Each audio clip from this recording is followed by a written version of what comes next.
হাই friends, এইটো video' SSCGD 2024-ৰ ফিজিকেলৰ বাবে মানে RFID ইউজ হোৱাৰ যিহেতু কথা আমাৰ আছে বা আমাৰ যোৱা বছৰৰ পৰা যিহেতুকৈ RFIDৰ ষ্টাৰ্টিং হৈ গৈছে কেনেকৈ লাগে, তো তাৰ ওপৰতে মই অলপমান চমুকৈ তোমালোকক বুজাই দিওঁ। ফাৰ্ষ্ট কথা, তোমালোকে এই ফটোখন চাই লোৱাচোন ভালকৈ। এয়া দেখিছা, এটা ল'ৰাৰ ভৰি এখন, ভৰি দুখন আছে আৰু তাতে তোমালোকৰ RFID লাগি আছে। আৰু RFID মানে কি, ৰেডিঅ' ফ্ৰিকুৱেঞ্চি এটা ডিভাইচ হয় আৰু সি এয়াৰত কাম কৰে, ধৰি লোৱা যেনেকৈ আমাৰ ব্লুটুথ ডিভাইচ তেনেকুৱাই। তো এইটো তোমালোকৰ চোৱা, এয়া দেখিছা এডাল পেটি নিচিনা, ধৰি লোৱা স্কুল বেগৰ যেনেকুৱা ফিটা থাকে, তো তেনেকুৱা ফিটা। আৰু এইটো এটা ঘড়ী নিচিনা, একদম লাইট ৱেইট, মানে হাতত লৈ থাকিলেও গম নাপায় তেনেকুৱা পাতল। ইয়াত কোনো বেটেৰী চেটেৰীৰ নিচিনা ৱেইট নহয়, তো একদম লাইট ৱেইট। তোমালোকে ফটোত দেখিলে হয়তো ধৰিব পাৰিবাই যদি এনেকৈ মই সৰুকৈ দেখাই দিওঁ। আৰু ইয়াতে নাম্বাৰকেইটা দেখিছানে, এয়া নাম্বাৰ দুইটা ডিভাইচৰে একেই হ'ব লাগিব প্ৰায় চাগে। ইয়াত উল্টা হৈ আছে বাৰু, ইয়াতে হেৰি হোৱা নাই, চোৱা A6900 আছে। তো এই নম্বৰকেইটা হয়তো চাগে একেই হ'ব লাগিব, বা হয়তো এ থকাটো একেই হ'ব লাগিব, এইটো কথা আছে। তাৰপিছত এয়া চোৱা, ইয়াতো মই দেখাই দিছোঁ। এই ল'ৰাজনে দেখিছা, হয়তো এয়া ৰানিঙৰ আগত বা ৰানিঙৰ পিছত দিয়া ফটো, আৰু ইয়াত লিখাই হৈ আছে দেখিছা, SSCGD ৰানিং RFID ক্লিপ বুলি দেখাইছে। তো এয়া চোৱা, ধুনীয়াকৈ এনেকৈ ভৰিত পেটি নিচিনা বান্ধি লৈছে, কিন্তু এই ল'ৰাজনৰ অকণমান ঢিলা হৈ থকা দেখা গৈছে। হয় বাৰু, অলপ ঢিলাকৈও ল'ব লাগিব, বেছি টানকৈ ল'লেও যিহেতুকৈ তেজৰ চলাচলটোৰ লগতো কথা আছে ৰানিঙত, তো জোখত ল'ব লাগিব। আৰু তাত ধুনীয়াকৈ শিকাই দিয়ে। আৰু এইফালে যে বান্ধে মানে এনেকৈ এঠাৰ নিচিনাকৈ লাগি ধৰে, লগতে এডাল এই পেটি দিছে দেখিছানে, এইডাল চোৱাচোন, এই পেটি দেখিছা, এইডাল পেটি বগাকৈ, এই পেটিটো মাৰি ল'ব লাগে। চ' এনেকুৱাকৈ মাৰি ল'লে তোমালোকৰ একেবাৰে খুলি নপৰে, এইটোক লৈ তোমালোকে ভয় খাব নালাগে।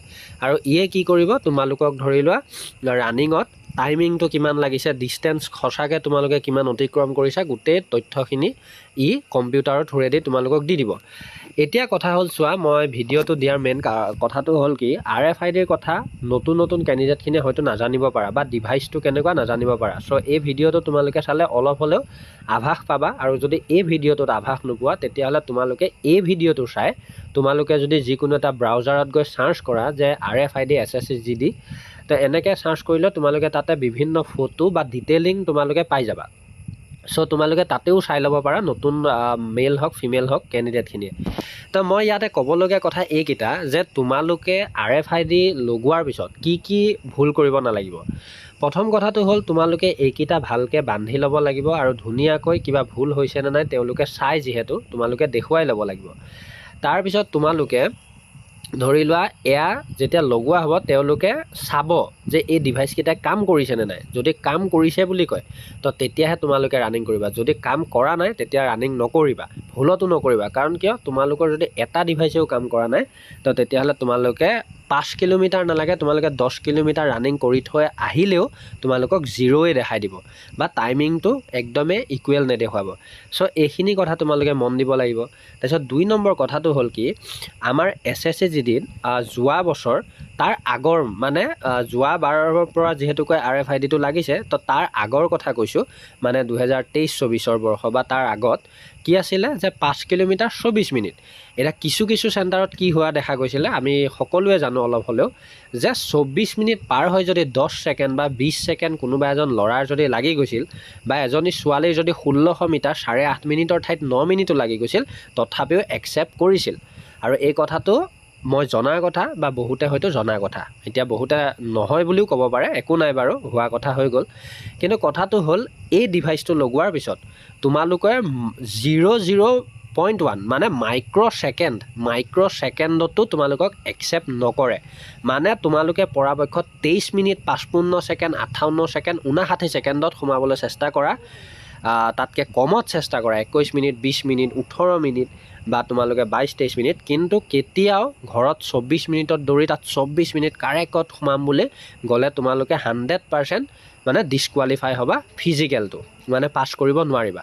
তো এই ভিডিঅ'টো মই সেইকাৰণে দিছোঁ যে তোমালোকে ছোৱালী হওক ল'ৰা হওক, দেহে কেহে মাৰি এইকেইদিনেই কষ্ট কৰা।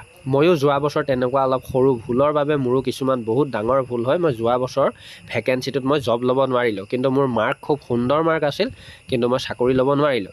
চ' সেইকাৰণে তোমালোককো কৈছোঁ যে তোমালোকেও যাতে এনেকুৱা ভুল নকৰা, যেনেকৈ নহওক তোমালোকে এইকেইদিন কষ্ট কৰি তোমালোকে ল'ৰা মানুহে 22 মিনিট 21 মিনিট 23 মিনিট এইকেইটাৰ ভিতৰত সোমাব চেষ্টা কৰা আৰু ছোৱালী মানুহ হ'লে যেনেকৈ নহওক 7 মিনিট 6.5 মিনিট 7 মিনিট 7.5 মিনিট এনেকুৱা সময়ৰ ভিতৰত তোমালোকে সোমাবলৈ চেষ্টা কৰা। হাতত ঘড়ী পিন্ধি লোৱা নহ'লে মোবাইল লগাই লোৱা, যেনেকৈ নহওক কষ্ট কৰি তোমালোকে টাইমটো কভাৰ কৰিবলৈ চেষ্টা কৰা, কাৰণ ফিজিকেল সময়মতে অনুষ্ঠিত হ'ব কিন্তু আমাৰ কেণ্ডিডেটখিনি প্ৰিপেৰেশ্যনটো কমি যাব। চ' সেইকাৰণে কৈছোঁ ভিডিঅ'টো যদি তোমালোকে ভাল পাইছা তো তেতিয়াহ'লে শ্বেয়াৰ কৰি দিয়া লগ বান্ধৱীলৈ, কাৰণ তেওঁলোকেও গম পাওক কথাবিলাক। আৰু যিখিনি নতুন কেণ্ডিডেট মোৰ লগত ছাবস্ক্ৰাইব কৰি জড়িত হৈ লোৱা, কাৰণ SSC GDৰ এনেকুৱা সৰু বৰ যিবিলাক ডিটেইলিং থাকিব মই তোমালোকক এটা এটাকৈ দি থাকিম। আৰু যিসকল মোৰ ইনষ্টাত জড়িত হৈ লোৱা নাই, ডিছক্ৰিপশ্যনত ইনষ্টাৰ লিংক থাকিব, তোমালোকে জড়িত হৈ ল'ব পাৰা। চ' ধন্যবাদ। জয় আই অসম।